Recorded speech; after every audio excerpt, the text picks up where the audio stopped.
जो भी बहुत बहुत गलत हुआ, ऐसा नहीं होना चाहिए। हमको दुख है इस चीज़ के लिए, ऐसा नहीं होना चाहिए कि बहकावे में चला गया। नहीं, अच्छे में गाड़ी चला रहा, 2 पैसे आते थे, कमाता था, हम भी खुश रहते थे। लेकिन उसका जो बेंगलोर का दोस्त है, उसी के सारे सब है। मनोरंजन दाढ़ी रखाए हुए है, वही है जो कुछ है। वो अक्सर घर पे आता था मिलने? नहीं, मेरे यहाँ ने कभी नहीं आया। तो कैसे शक है आपको उस पर? शक ऐसा है कि फ़ोन पे बातचीत होती रहती। हाँ। तो बिटिया ने एक बार फ़ोन उठाया, कहने लगे पापा ये दोस्त है बेंगलोर वाला, इतना हमको पता है। बहन को शक था कि ये कुछ गड़बड़ है?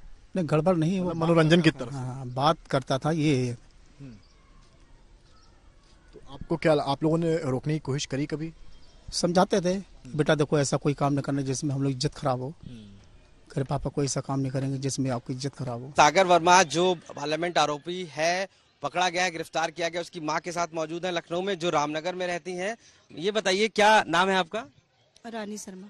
क्या कोई जानकारी सागर कहाँ है? नहीं, इस बारे में जानकारी नहीं। क्या करता है सागर? सागर रिक्शा चलाता है। रिक्शा चलाता है। और पिताजी क्या करते हैं? कारपेंटर है। आप लोग कब से यहाँ रह रहे हैं? 15 साल। क्या बता के यहाँ से गया है सागर, और कहाँ गया है? दोस्तों के लिए गया था कि दोस्तों के पास जा रहे हैं धरना प्रदर्शन के लिए। हाँ, इसी के लिए बताया। पैसा वैसा कुछ बताया? नहीं, ऐसा कुछ नहीं। अच्छा, तो कब से गया है यहाँ से, कितने दिन हो गए? अरे अभी 2 ही दिन तो हुए हैं, अभी तो बताया आपको 2 दिन हुए हैं। अच्छा, घर में कितने लोग हैं आप लोग? हम लोग 2 बच्चे हैं मेरे, हम लोग 4 लोग हैं। सागर के अलावा एक बहन है? हाँ, बहन। किस तरीके की एक्टिविटी में रहा है? कभी इस तरीके से हमला किया है कभी? ऐसा कभी नहीं हुआ, कभी नहीं। इसका कोई केस? कभी नहीं ऐसा, यहाँ सब जानते हैं, कभी हुआ ही नहीं ऐसा। सब जानते हैं? हाँ, सब जानते हैं, हम लोग बहुत पुराने। से बात होती है आपकी? फोन से होती थी, हाँ मेरी बात। आज कल हुई है? नहीं, आज नहीं हुई है, कल हुई थी। क्या कहा उसने? अरे हाल चाल पूछा था हमने, खाना ना खाया कि नहीं है, हमें थोड़ी ना पता था कि ये सब। हमने बोला खाना ना खाया कि नहीं, बस यही बात हुई थी बस। अच्छा, बेटा से अपनी बस। पिताजी पेंटर है? कारपेंटर है। हाँ। वो आपको पता है कि पार्लियामेंट पर जो एक हमला हुआ है उसमें वो पकड़ा गया है? अब ये आप बता रहे हैं तो हमको पता है, हम तो खुद ही भौचक से हो रहे हैं एकदम से। कब से रह रहे हैं आप लोग यहाँ? तो हमें 15 साल हो गए रहते हैं। तो माँ को आपने सुना, पिता को सुना, इन्हें भनक तो थी, ऐसा लग रहा है। पिता ये कह रहे हैं कि हमने उसे कई बार कहा कि ऐसा कुछ भी मत करना जिससे हमारा सिर शर्म से झुके, लेकिन उसने ऐसा किया है।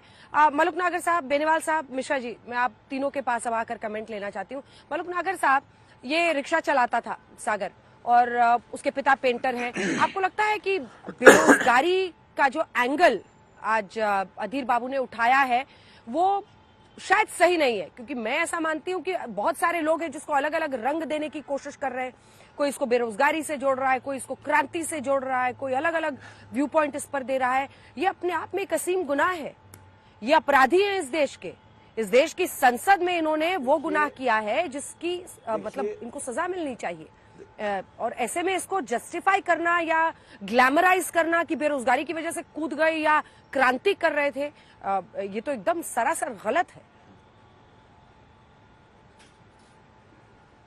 देखिए अंजना जी, जो लोगों में या तो सोच ठीक नहीं है, या तो क्षमता नहीं है, या उनकी नीयत खराब है, या वो लोग देश की माहौल को और देश को प्यार नहीं करते हैं, जो किसी भी कीमत पे, किसी भी सूरत में जिस पे डायरेक्ट थ्रेट हो माननीय प्रधानमंत्री, माननीय गृह मंत्री, माननीय स्पीकर और माननीय सारे मंत्रियों और सांसदों की, और उसको जस्टिफाई करते हैं, ये सरासर बेईमानी की बात है, ये राजनीति की बात है। और देश के लिए राजनीति से ऊपर उठ के और इस संविधान के मंदिर को तो कम से कम बख्श दो। यहाँ तो ईमानदारी से बात करो, और इतनी घटिया बात किसी भी कीमत पे नहीं करनी चाहिए। राजनीति के लिए एमपी बनते रहेंगे, जाते रहेंगे, मिनिस्टर बनते रहेंगे, पार्टियां जीतती रहेंगी, हारती रहेंगी, पर देश की संसद और देश के लोग यहीं रहेंगे।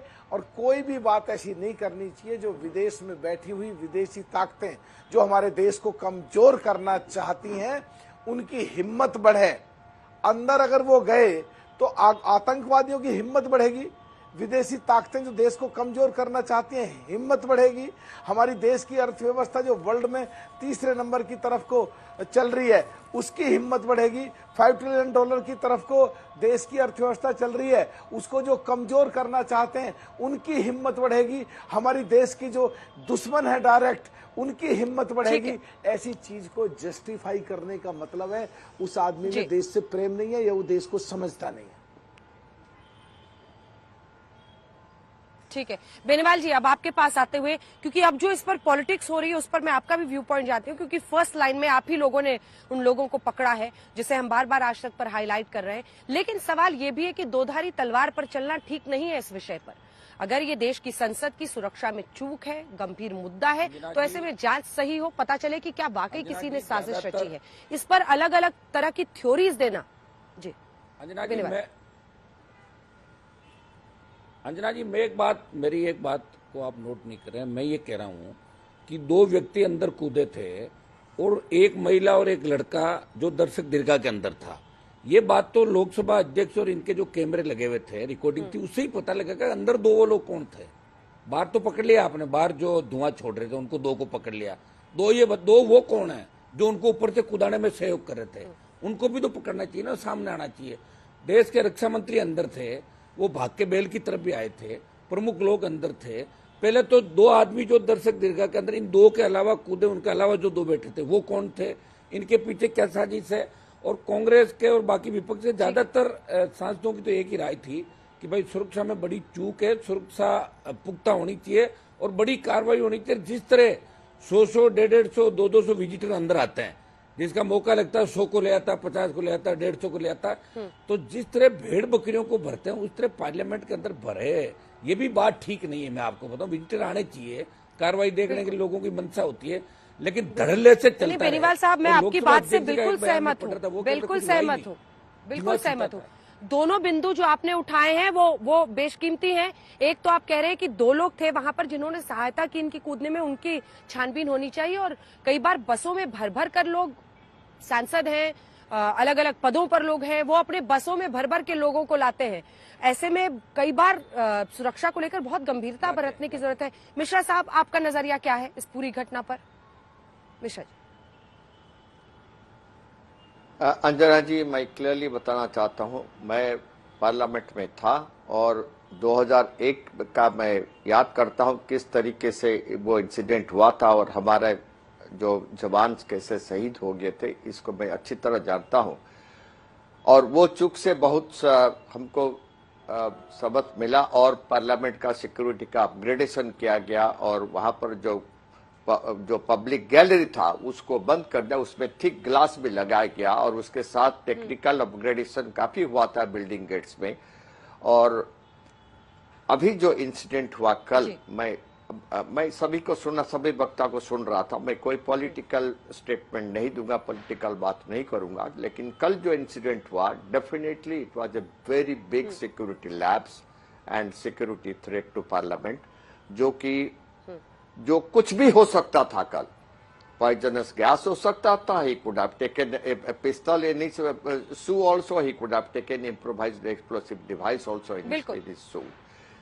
और वर्स्ट पार्ट ऑफ इट, सागर और मनोरंजन दोनों ने पब्लिक गैलरी का रैकी किए हैं। और ये देखिए, उन्होंने ये पूरे 5 के 5 सिर्फ गुरुगांव में नहीं मिले हैं, उन्होंने 9 महीने पहले चंडीगढ़ में भी मिले हैं, वहां पर प्लान किए हैं। इसके पहले 1.5 साल पहले उन्होंने मसूरी में भी मिले हैं। अब ये रिक्शा चालक जो है और जो भी है, इनका मूवमेंट होता है ट्रेन में, इनका मूवमेंट होता है बाई एयर में, तो ये एक्सपेंडिचर कहां से आता है और ये प्लानिंग कहां से हुआ, ये बहुत अच्छा है जो अभी कमेटी तैयार हुआ है, जांच चल रही है मिश्रा जी, वो इस तय तक जाएगी। वक्त हमें इतने की इजाजत देता है। सभी का हमारे साथ हल्ला बोल में जुड़ने के लिए और तमाम बातों को सामने रखने के लिए बहुत बहुत धन्यवाद।